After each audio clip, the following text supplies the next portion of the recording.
Praise the lord. ఈ దినము కొరకు సిద్ధపరచబడిన దేవుని వాక్యం చదువుకుందాం. శ్రద్ధగా ఆలకించగలరని మనవి. గలతీయులకు రాసిన పత్రిక 6వ అధ్యాయము 14వ వచనం చదువుకుందాం.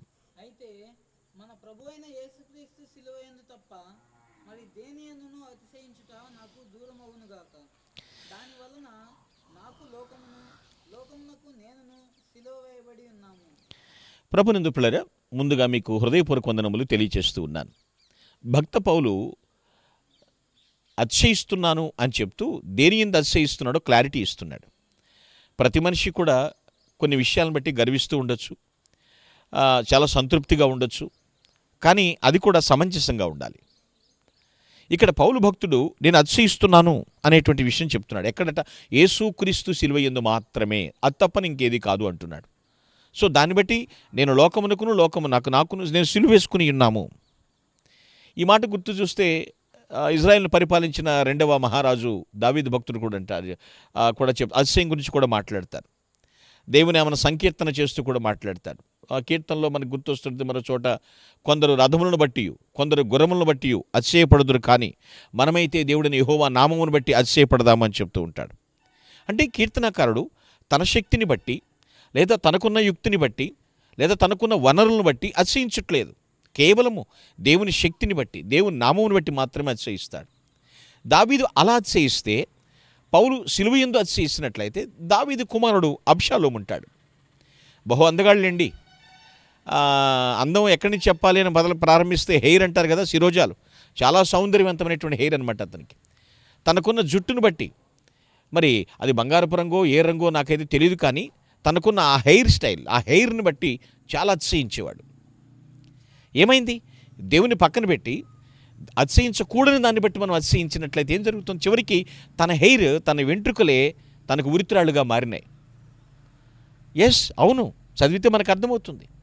ఏ తల వెంట్రుకలను బట్టి అతిశయించాడో ఆ తల వెంట్రుకలు చివరికి తనకు ఉరిత్రాళ్ళుగా మారిపడినాయి. అందుకే అంటారు, దేన్ని బట్టి మనం అతిశయిస్తున్నాము. దేవునికి కావాల్సింది ఏ అందం కావాలి? ఆధ్యాత్మిక సౌందర్యమే కదా పిల్లలు. Spiritual beauty. He wants spiritual beauty. అదే కోరుకుంటున్నాడు పిల్లలు, ఆలోచించండి. అందుకే పౌలు అంటాడు, క్రీస్తు శక్తి నా మీద నిలిచియుండి నిమిత్తము విశేషముగా నా బలహీనతలు ఏందే నేను అతిశయపడతానని చెప్తూ ఉంటాడు. ఎవరైనా వీక్నెస్ని బట్టి ఇది నా స్ట్రెంగ్త్ అంటారా? ఇప్పుడు చెప్తారు కొందరు, నా బలహీనత నా బలం. నో. పౌలు అంటాడు, నేను ఎప్పుడు బలహీనుడునో అప్పుడే బలవంతుడును. వై? నన్ను బలపరచువాడు ఆయన.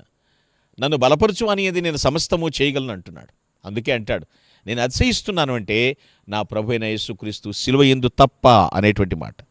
సో మనం ఎలా అతిశయించాలి? పౌలు వలె క్రీస్తునందు, ఆయన శిలువ యందు మాత్రమే మనం అతిశయించాలి. అదే మనకున్నటువంటి గొప్ప ఆధిక్యత పిల్లలు. ఆలోచించండి. థామస్ ఏ కెంఫిస్ అనేటువంటి దైవజనుడు ఇలా చెప్తుంటాడు. థామస్ ఏ కెంఫిస్ ఆయన చెప్తున్నమాట, ఈ లోక వైభవం కానివ్వండి, ఐహిక విచారాల వాంఛలను బట్టి కానివ్వండి, మనకున్నటువంటి ఈ లోకంలో ఉన్నటువంటి పేరు ప్రఖ్యాతులన్నీ కూడా దేవుని ముందు దిగదుడి చేసిన వస్తువులతో సమానం అంటాడు. ఈ లోక వైభవం ఎంత ఉన్నప్పటికీ కూడా, మనకి ఐహికమైనటువంటి వాంఛలు ఎన్నున్నప్పటికీ కూడా ఇవన్నీ కూడా దిగదుడిచిన పారేసిన వస్తువులతో సమానం. కొందరు చూడండి, లోకంలో దిష్టి తీసి పారేస్తూ ఉంటారు. కొందరు దిగదుడిచిపోయి ఎందుకు పనికిరావు అనేటువంటి మాట చెప్తూ ఉంటాడు. మనకు కావాల్సింది ఏమిటంటే ప్రభు అయినటువంటి యేసుక్రీస్తునందు అతిశయించటమే. అది మనం కలిగి ఉండాలి. ఆ మాట చెప్పి ప్రోత్సహిస్తున్నాడు. ఈరోజు దేన్ని బట్టి మనం అతిశయిస్తున్నావు? ఒకసారి ప్రశ్నించుకో. నాకేముంది, ఆ అంటే 60 మంది వస్తారు, ఊ అంటే 100 మంది వస్తారు, వెళ్ళిపో అంటే వెళ్ళిపోతారు. ఈ వైభవం, ఈ ఘనత, ఈ బలగం ఇవన్నీ శాశ్వతమంటారా? క్రీస్తునందే అతిశయించాలి.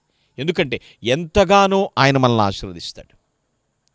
ఒక ఆయన అన్నాడు, గులాబీ పుష్పం బాగుంటుంది కానండి, ముళ్ళు ఉంటాయి, దట్ ఈస్ ద ప్రాబ్లం అంటాడు. గులాబీ అంటేనే ముళ్ళు అంటే దేవుడు గొప్పతనం గ్రహించారా? ముళ్ళల్లో నుండే గులాబీని దేవుడు సృష్టిస్తాడు.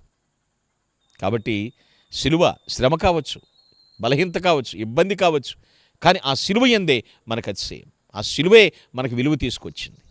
అది నిజమైన అసలు సిసలైనటువంటి అచ్చమైనటువంటి అతిశయం. కాబట్టి ఆ విధంగా ప్రభువునందు మనం సంతోషిస్తూ జీవించుదుము గాక. Amen. Please all of close your eyes. Let us pray. ప్రేమ కలిగిన తండ్రి నీకు వందనములు. మేము ఈ లోకంలో మాకు కలిగిన దాన్ని బట్టి గర్విస్తే అవి త్రుంచబడుతుంది, తీసివేయబడుతుంది. నిజమే ప్రభువా, మా అందాన్ని బట్టి అతిశయించొద్దని చెప్తున్నావు. అది ఒకనాటికి మమ్మల్ని అంతానికి దారితీస్తుందన్నావు.